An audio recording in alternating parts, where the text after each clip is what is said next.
आज हम लोग देखेंगे आंतरिक ऊर्जा। आंतरिक ऊर्जा क्या होता है, सबसे पहले उसका डेफिनेशन देखते हैं। तो सबसे पहले हम लोग आंतरिक ऊर्जा का डेफिनेशन देखते हैं कि आंतरिक ऊर्जा क्या होता है उसके बारे में। ठीक है, तो पहला परिभाषा देखते हैं। किसी पदार्थ या निकाय में संलग्न ऊर्जा को आंतरिक ऊर्जा या फिर नैज ऊर्जा कहते हैं। माना कि यह कोई पदार्थ है तो इस पदार्थ के अंदर में जितने प्रकार की ऊर्जा उपस्थित होगी उन सभी ऊर्जाओं के योग को आंतरिक ऊर्जा कहते हैं। आंतरिक ऊर्जा को U, कैपिटल U या फिर कैपिटल E के द्वारा दर्शाया जाता है। ठीक है, अतः U या E बराबर हो जाएगा EE plus EN plus EP plus ER plus EV plus ET, जहाँ EE बराबर है इलेक्ट्रॉन ऊर्जा, EN बराबर है नाभिकीय ऊर्जा, EP बराबर स्थितिज ऊर्जा और ER बराबर घूर्णन ऊर्जा, EV बराबर कंपन ऊर्जा और ET बराबर स्थानांतरण ऊर्जा।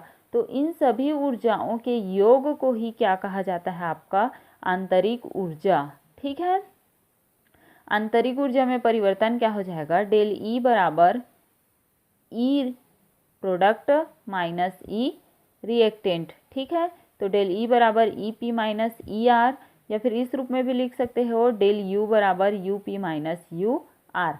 अब एक कंडीशन आती है, दो कंडीशन आती है। अगर प्रोडक्ट का मान रिएक्टेंट के मान से ज़्यादा हो तो डेल E धनात्मक होगा, मतलब कि आंतरिक ऊर्जा के मान में जो परिवर्तन है वो धनात्मक होगा और अभिक्रिया क्या होगी, आपकी ऊष्माक्षेपी होगी, मतलब ऊष्मा उत्सर्जित करेगी। और अगर प्रोडक्ट का मान रिएक्टेंट के मान से कम हो तो आंतरिक ऊर्जा में जो परिवर्तन होगा वह क्या होगा, आपका ऊष्मा शोषी होता है। ठीक है, तो ये था आपका आंतरिक ऊर्जा। अब आगे हम लोग देखते हैं थर्मोडायनेमिक्स लॉ। आगे है ऊष्मागतिकी का प्रथम नियम। ठीक है, ऊष्मागतिकी के प्रथम नियम को जो है सबसे पहले मेयर तथा हेल्महोल्ट्ज़ ने सन 1940 में क्या किया था, दिया था। इस नियम के अनुसार, मतलब कि ऊष्मागतिकी के प्रथम नियम के अनुसार, ऊर्जा को न तो उत्पन्न किया जा सकता है और ना ही नष्ट किया जा सकता है, केवल उसे एक रूप से दूसरे रूप में क्या किया जा सकता है, परिवर्तित किया जा सकता है। ठीक है, या फिर ऊष्मागतिकी के प्रथम नियम को ऊर्जा संरक्षण का नियम भी कहते हैं। और ऊर्जा संरक्षण का नियम क्या कहता है, ऊर्जा न तो उत्पन्न की जा सकती है और ना ही नष्ट किया जा सकता है, केवल उसका एक रूप से दूसरे रूप में परिवर्तित किया जा सकता है। ठीक है, तो ये था ऊष्मागतिकी का प्रथम नियम। अब उस प्रथम नियम को छोड़ करके ऊष्मागतिकी के प्रथम नियम के विभिन्न कथन, मतलब अलग अलग लोगों ने ऊष्मागतिकी के प्रथम नियम को अलग अलग तरीके से परिभाषित किया है। तो क्या है, देखो, पहला कथन क्या कहता है, ब्रह्मांड की ऊर्जा स्थिर रहती है या ब्रह्मांड की संपूर्ण ऊर्जा संरक्षित रहती है। सपोज करो कि यह कोई ब्रह्मांड है और इस ब्रह्मांड के अंदर में सारी ऊर्जा क्या होती है, स्थिर रहती है या फिर संरक्षित रहती है। दूसरा क्या कहता है, एक विलगित तंत्र की समस्त ऊर्जा सदैव स्थिर रहती है, यद्यपि ऊर्जा के एक रूप से दूसरे रूप में रूपांतरण हो सकता है। यह कोई विलगित क्या है, तंत्र है। इस तंत्र के अंदर में जो ऊर्जा है, इसी ऊर्जा का एक रूप से दूसरे रूप में हम लोग क्या कर सकते हैं, परिवर्तन कर सकते हैं। ऊर्जा के एक रूप के अदृश्य होने पर समतुल्य मात्रा में ऊर्जा के दूसरे रूप में प्रकट हो जाता है। जैसे कि यह ऊर्जा का एक रूप है, जैसे ही यह रूप नष्ट होगा वैसे ही ऊर्जा का दूसरा रूप क्या हो जाएगा, उत्पन्न हो जाता है, उतनी ही ऊर्जा वाला होगा ना। अब चौथा क्या बोल रहा है, ऐसी शाश्वत गति मशीन का निर्माण असंभव है जो बिना ऊर्जा प्रदान के कार्य कर सके। क्या बोल रहा है, ऐसी मशीन का निर्माण कर पाना नामुमकिन है जिसको बिना ऊर्जा दिए ही शुरू की जा सके। ठीक है, तो इतने जो थे वो ऊष्मागतिकी के प्रथम नियम था। अब देखते हैं ऊष्मागतिकी के प्रथम नियम का गणितीय रूप क्या है। आपका ऊष्मागतिकी के प्रथम नियम का गणितीय व्यंजक देखते हैं कैसे निकालेंगे।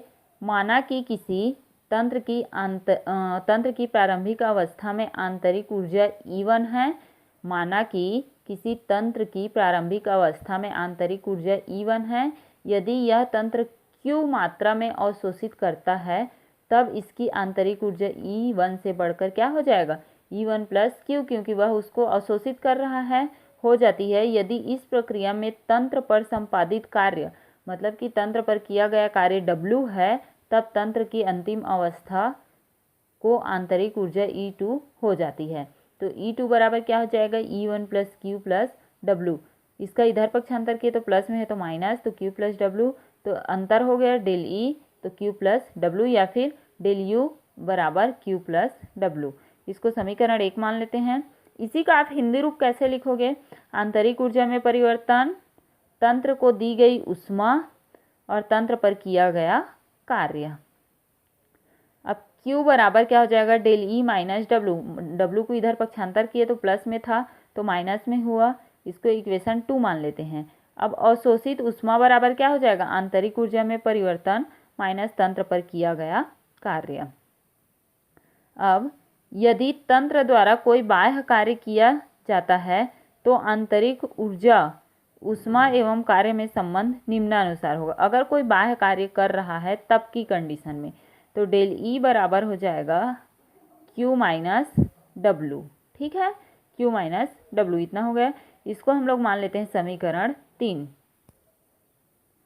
अर्थात क्या हो जाएगा, आंतरिक ऊर्जा में परिवर्तन बराबर तंत्र को दी गई ऊष्मा माइनस तंत्र द्वारा किया गया कार्य, या फिर Q बराबर डेल E प्लस W। इसको इक्वेशन 4 मान लेते हैं।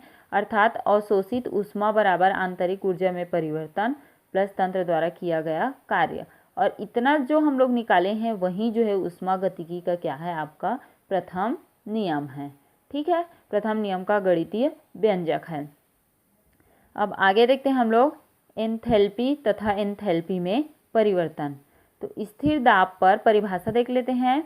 स्थिर दाब पर किसी निकाय की आंतरिक ऊर्जा एवं दाब आयतन गुणनफल के योग को एंथैल्पी या ऊष्मा मात्रा कहते हैं। एंथैल्पी को डेल H के द्वारा दर्शाया जाता है।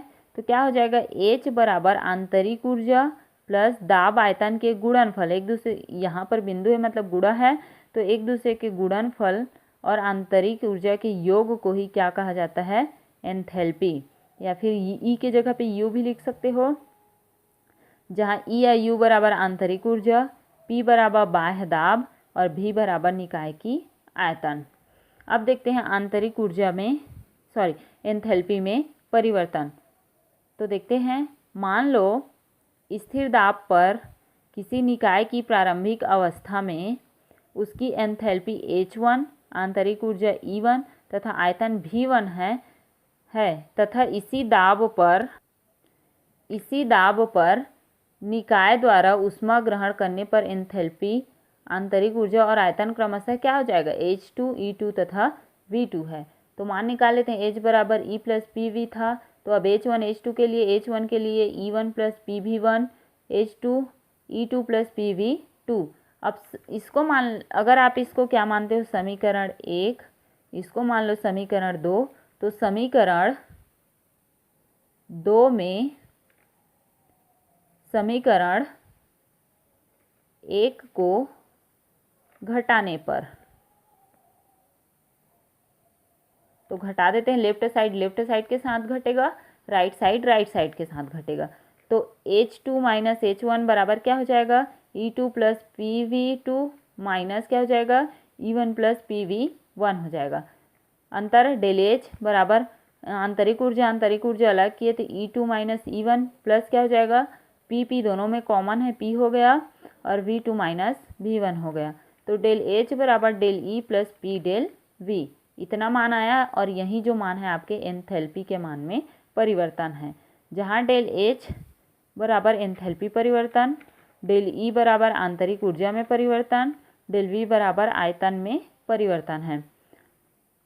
अब इसी में ऊष्मागतिकी के प्रथम नियम लगा लेते हैं। तो ऊष्मागतिकी का प्रथम नियम इतना होता है हमारा, तो प्रसार कार्य W बराबर P डेल V, तो मान को रख देते हैं, QP बराबर del E plus P del V, QP बराबर डेल H, क्योंकि इतना का मान क्या है आपका, डेल H है। तो ये था आपका, आज हम लोगों ने देखा आंतरिक ऊर्जा, ऊष्मागतिकी का प्रथम नियम, एंथैल्पी परिवर्तन, आंतरिक ऊर्जा में परिवर्तन।